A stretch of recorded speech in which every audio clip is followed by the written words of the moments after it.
오늘 이 본문의 말씀도 보면은 겉으로 보면 굉장히 좋은 이야기예요. 밤새도록 그물을 던졌지만 베드로가 한 마리도 잡지 못했지 않습니까? 너무 잘하는 이야기예요. 제가 이거 설교도 한 4-5번은 했고, 여러분들은 뭐 들은 이야기, 읽은 이야기 하면은 이게 다 꿰고 있는 그런 이야기예요. 그래도 오늘 다시 한번 이 본문으로 설교를 해보겠습니다. 베드로가 이렇게 기적적으로 예수님에 의하여서 아주 그물이 찢어질 만큼 고기를 많이 잡으니까 당연히 여기에 대한 반응들이 나타나요. 우선 9절의 말씀 보니까 모든 사람이 반응이에요. 고기 잡힌 것으로 말미암아 뭐하고 놀라고 놀란 거예요. 10절의 말씀 보니까 세베대의 아들로서 시몬의 동업자인 야고보와 요한도 어떻게 놀랐다. 여기 놀랐다라는 이야기는 우와, 뭐 고기가 막 이러니까 지난밤에 밤새도록 그물을 던지지만 한 마리도 잡지 못했던 그 빈자리에서, 그 공허함에서, 빈 배, 빈 그물에서 꽉 차니까 놀랄 수밖에 없죠. 이게 경탄이에요, 경탄. 와, 그 속에는 부러움에 대한, 야, 오늘 베드로님 로또 맞았네. 아, 베드로님 로또 맞았네. 저거 가지면은 예수님께서 몰아오신 고기니까 뭐 피라미 이런 게 아니잖아요. 제주도 고기로 말하면 어떤 고기? 옥돔. 막 이만한 옥돔들로 그물이 찢어질 만큼, 그것도 2배에 나눌 정도로니까 베드로는요 1년 동안 이제 더 이상 이 뱃사람 일을 하지 않아도 돼요. 이거 얼마나 부럽겠어요. 놀랍다라는 것은 부러움, 와, 탄식, 와. 근데 베드로는 좀 더 달라요. 오늘 10절의 말씀 보니까 중간에 예수님께서 시몬에게 이르시되 뭐 하지 말라? 무서워하지 말라. 다른 사람들은 놀라고 경탄하고 있는데, 너무 부러워가지고 와 하고 있는데, 정작 부러움의 대상이 되고 있는 베드로는 지금 어떤 심정이라고요? 두려운 심정이에요. 무서워하고 있는 심정이에요. 베드로 같은 사람, 뱃사람이잖아요. 여간한 일에는 꿈쩍도 하지 않는 사람, 그 풍랑과 파도와 싸워가면서도 두려움을 겪지 않았던 이 베드로가 지금 굉장히 두려워하고 있어요. 예수님께서 그걸 보고 무서워하지 말라. 너 그렇게 무서워하지 말라.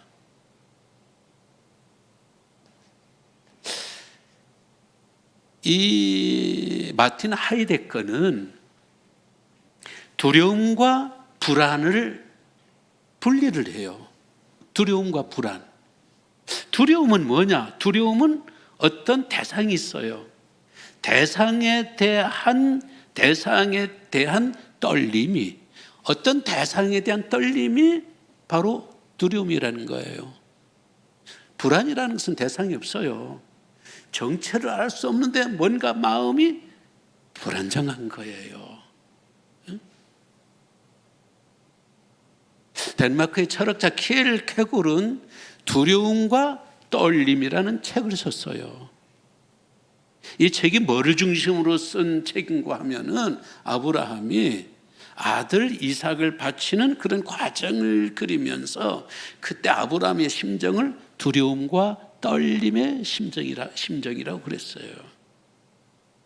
우리가 얼른 아브라함 이야기를 할 적에 아브라함이 믿음으로 이삭을 바쳤다. 우리도 최고의 가장 소중한 것을 바치면 하나님께서 축복해 주신다. 너무 쉽게 말해요. 그건 사실 너무 쉽게 말할 수 있는 게 아니에요. 우리는 감히 우리가 저걸 본받아야 된다라고 할 만한 그런 내용이 아니에요. 어떻게 그걸 본받아요? 누가? 아브람 역시 우리와 같은 사람이기 때문에요. 두려움이 몰려왔어요. 그건 어떤 두려움? 하나님에 대한 두려움. 대상이 있는 두려움이 왔어요. 그리고 이 아들을 죽여야 된다는 것에 대한 어떤 두려움으로부터 나오는 바들바들 떨림이 그 가운데 있어요. 이런 떨림 속에서 켈케골에 의하면 아브라함은 하나님과 1대1로 섰다는 거예요. 하나님을 1대1로 직면하고 두려운 하나님이 불안으로 간 것이 아니라 이미 그의 믿음이 다져졌기 때문에 그 두려움을 하나님에 대한 경외함으로, 하나님에 대한 신뢰와 경외함으로 아브라함은 만들어냈고, 그리고 그 떨림이 오히려 연약함을 통하여 하나님을 더욱더 의지하게 되고 또 자식을 바치게 되었다. 그러므로 모든 사람은 하나님과 1대1로 서야 된다. 하나님 앞에서 두려움과 떨림을 통하여 우리는 진정 거듭나게 되고 마음의 평화와 평안을 얻을 수 있고 고독이라는 병을 우리가 극복할 수 있다. 그게 켈케골의 그런 그 두려움과 떨림이 나오는 내용들이에요. 오늘 이 본문 말씀에서 베드로는요, 세 가지를 여기서 경험하게 돼요. 첫 번째는 베드로는요, 자기 성공에 놀라요. 자기 성공에 놀랍니다. 어제 저녁만 하더라도 밤새도록 고기를 잡았지만, 그물을 던졌지만 한 마리도 잡지 못했습니다. 뭐 그런 날도 있겠지. 아니에요. 그런 날이 있으면 안 돼요. 이런 일이 있으면 안 돼요. 일어날 수 없는 일이 어저께 일어난 겁니다. 왜? 베드로는 그냥 어부가 아니에요. 갈릴리 바다, 오늘 1절에는 게네사렛 호숫가에 서서 게네사렛이라 나왔는데 이거 갈릴리 바다를 말하는 겁니다. 갈릴리 바다에서요, 최고의 어부예요. 그는 바다를 알아요. 고기 떼를 알아요. 지금 고기의 흐름을 알고 물의 흐름을 알고 이 모든 것을 꿰고 있는 사람이에요. 아이고 어제보다 못 잡았네, 그럴 수는 있어요. 아니 오늘은 이렇게 성적이 왜 이러냐, 이것밖에 안 돼? 뭐 그런 날도 있죠. 사람이 다 잘 들을 수는 없잖아요. 그런데 어젯밤에는 한 마리도 잡지 못했어요. 이게 보통 심각한 일이 아니죠. 이게 갈릴리 바다의 고깃대가 씨가 말라버리면 어떡해요? 지금 내가 그물을 던지는 그 방식이 너무 오랫동안 계속 되니까 고기가 나를 알아버린 거예요. 그물 던지는 것을 보면 고기가 알아서 피해가 버리는 겁니다. 야, 이거 나는 옛날 방식인가? 요즘 젊은 사람들, 젊은 어부들의 그물 던지는 방식, 고기 잡는 방식에 내가 너무 떨어지는 건 아닌가? 그럼 앞으로 나는 뭘 먹고 살아? 이게 내 생업인데. 부인은 확실히 있었어요. 근데 자식들은 있는지 모르겠어요. 자식들이 있다는 것을 전제로 하고, 그럼 우리 자식들의 교육은? 자식들이 뒷바라지는 내가 뭘 해? 이제 와서 내가 목수일을 하겠어. 내가 밭을 갈고, 내가 농사를 짓고, 내가 뭘 하겠어? 나는 이 평생을 업으로 살아온 사람인데. 그러니까 아침에 그물을 정리하고 그물을 손질하면서 마음이 답답한 거예요. 마음이 답답. 여러분, 주님이 들어올 수 있는 찬스예요. 우리가 실패하고요, 우리가 내 하는 일들이 어그러져 버리고 마음이 답답하고 뭐 정치를 모를 그런 어떤 불안감들이 우리들 속에 있거든. 내 믿음을 새롭게 하고 더 하나님을 의지할 수 있도록, 하나님께서 지금 나에게 오시려 하는구나, 내 인생에 개입하시려고 하시는구나, 그런 마음의 준비들을 우리가 해야 돼요. 그때 예수님 찾아오신 거예요. 그때 예수님 찾아오셔서 오른편에 그물을 던지라. 이거 말도 안 돼요. 근데 베드로가 말했잖아요. 거기나 밤새도록 그물을 던졌어요, 그곳에.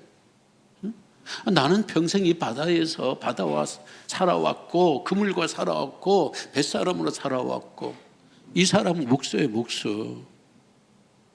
나보다 문짝은 잘 달겠지만은, 나보다 모든 가구를 만든 일은 잘하겠지만은, 아니 어떻게 당신이 바다를 안다고, 당신이 물들을 알고 고기를 안다고, 내가 그쪽에 어떻게 밤새도록 그물을 던져도 나도 못 잡은 그곳에 어떻게 당신이 뭘 안다고, 이런 마음이 있을 수 있어요.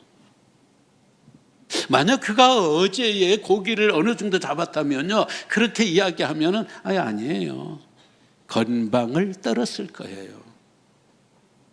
근데 그런 실패자예요. 밤새도록 실패했어요.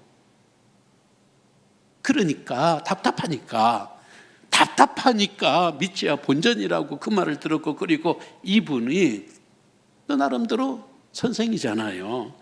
5절 시몬이 대답하여 이르되 선생님, 랍비잖아요. 대접을 하느라. 알겠습니다. 내가 한번 던져보겠습니다. 그냥 던진 거예요. 던졌더니 어느 정도예요?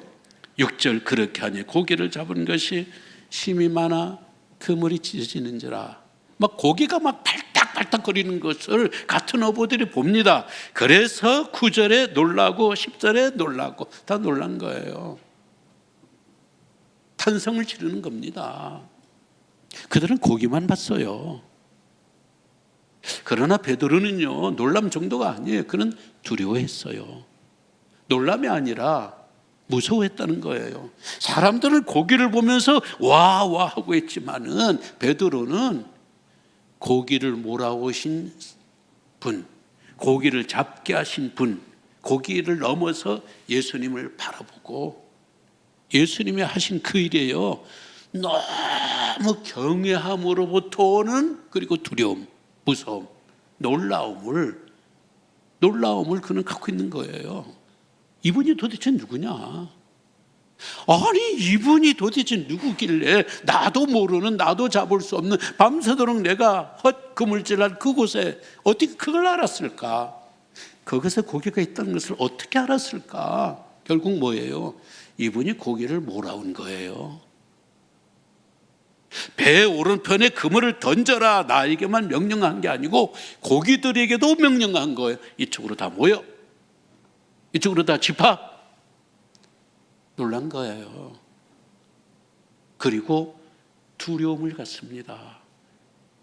두려움을 가지니까, 그것이, 두려움이라는 것은 대상이 있는 것에 대한 떨림이잖아요. 그게 막 바들바들 떨리는 거예요. 이분이 도대체 누군가? 그리고 입에서 호칭이 달라져요. 조금 전에는 5절 선생님이요, 일반적인 호칭이에요. 그런데 8절의 말씀 보니까 중간에 주여 나를 떠나. 주여라는 말은요, 하나님을 뜻해요. 왕을 뜻해요. 나의 주인을 뜻하고 남편을 뜻하기도 합니다.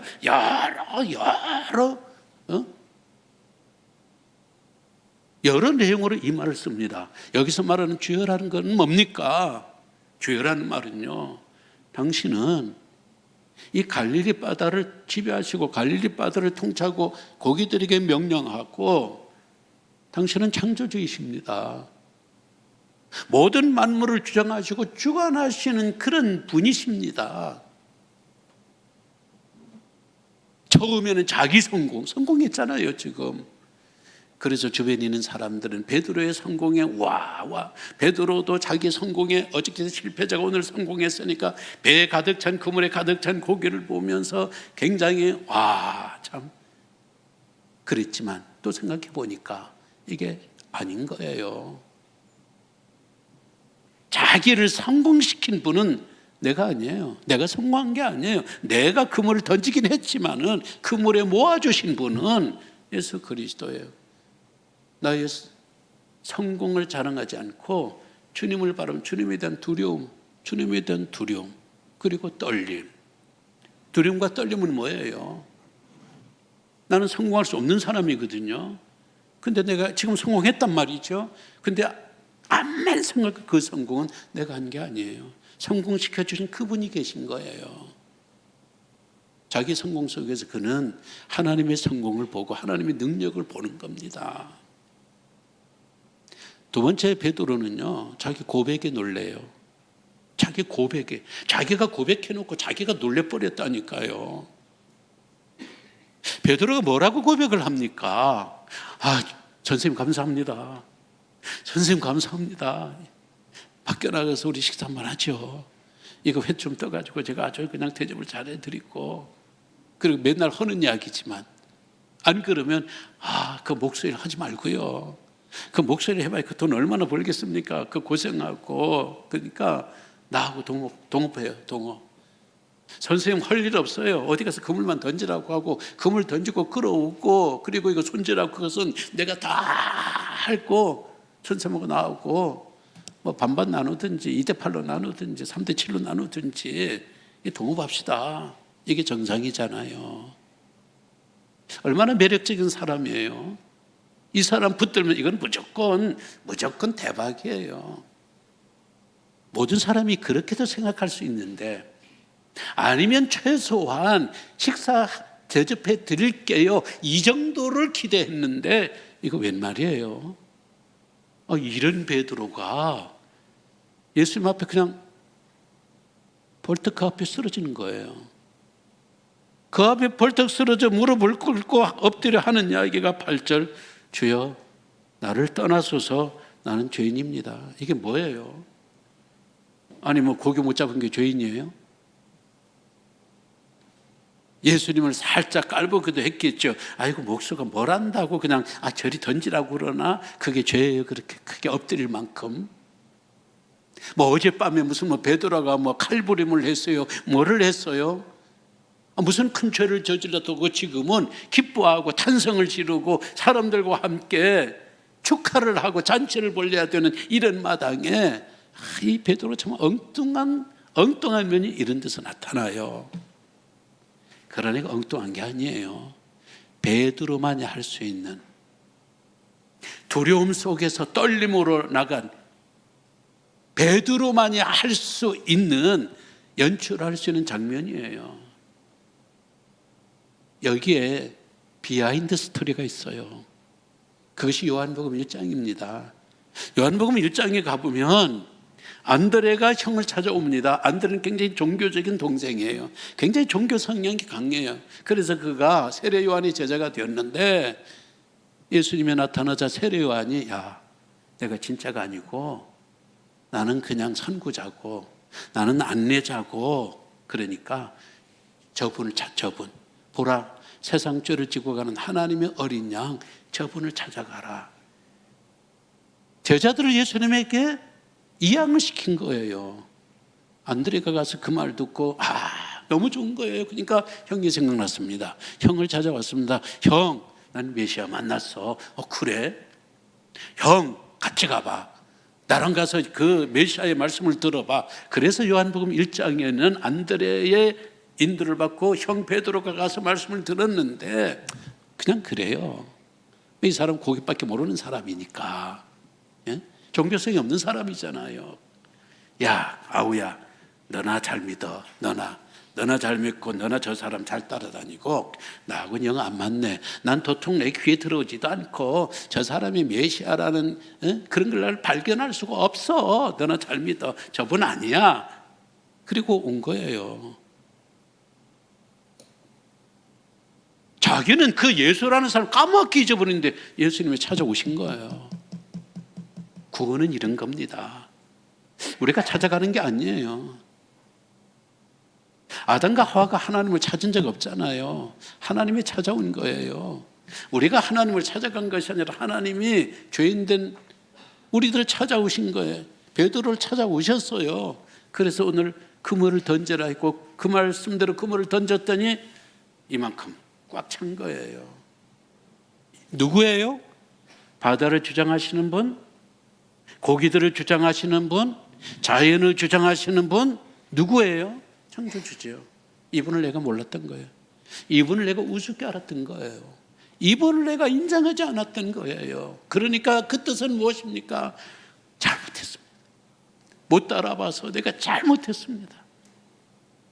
그때 내가 당신을 만나고 그때 내가 당신 앞에 무릎을 꿇어야 되는데 내가 건방을 떨었습니다. 나는 잘못했습니다. 주님, 이런 놈 주님 앞에 설 자격이 없습니다. 주여, 나를 떠나소서. 자기가 죄인됨을 고백했고 그리고 예수 그리스도가 구세주됨을 고백한 거예요. 고백을 해놓고 자기가 놀라버린 거예요. 아니, 내 입에서 어떻게 이런 말이 나오냐. 이어령 씨가 대한민국 최고의 지성이잖아요. 70 후에 그분이 예수를 믿었거든요. 70 이상 되면요 굳어버려요. 자기 논리에, 자기 사상에, 자기 의식에 굳어버려가지고 외부에서 어떤 논리, 어떤 종교 못 받아들입니다. 근데 이분이 온누리교회가 항상 일본을 대상으로 뭐 동경 소나타 무슨 소나타 이렇게 해서 전도 집회를 갔습니다. 그때 이어령 씨가 그 강단 위에서 무릎을 꿇고 나는 죄인입니다. 예수 그리스도가 나의 구주가 되십니다. 그걸 고백했어요. 누가 가장 놀랐을까요? 하영조 목사님? 아버지를 인도하는 계기가 된 그의 딸 이민아 목사님? 일본에 있는 많은 그리스도인들, 그리고 한국에서 간 스태프들, 한국의 언론들, 그 지성인이 그 많은 사람들 앞에 창피하게, 아니 뭐 목사님 방에 가서 뭐 이렇게 고백하는 것도 아니고 그 많은 사람들을 무릎을 꿇고 자기가 죄인이라는 걸, 그 창피함, 그 가장 놀란 사람은요, 저는 이어령 씨 자신이라고 생각해요. 야, 내가 어떻게 나한테 이런 고백이 나오나? 어떻게 내가 이런 고백을 했을까? 이 고백을 일으키시는 분은 내가 아니라는 걸 알고 하나님이 하시는 역사 앞에서 너무 놀란 거예요.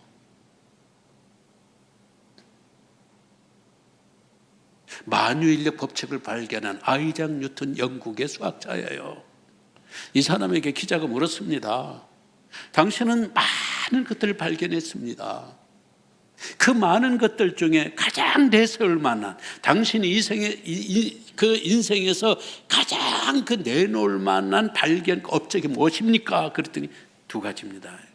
첫 번째, 나는 죄인이라는 사실을 발견했습니다. 이분 굉장히 독실한 분이거든요.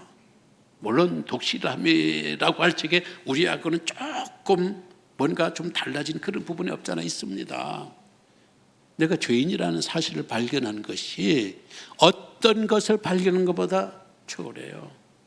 또 하나의 최고는 나는 예수 그리스도가 구세주라는 사실을 발견한 것이 최대의 업적입니다. 최대의 업적. 만유인력의 법칙보다 예수 그리스도가 구세주라는 것을 발견하는 것이, 물론 하나님께서 발견해 계시면 최고라는 거예요.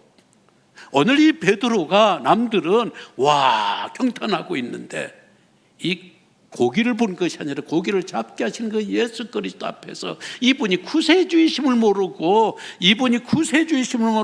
내가 하대했구나.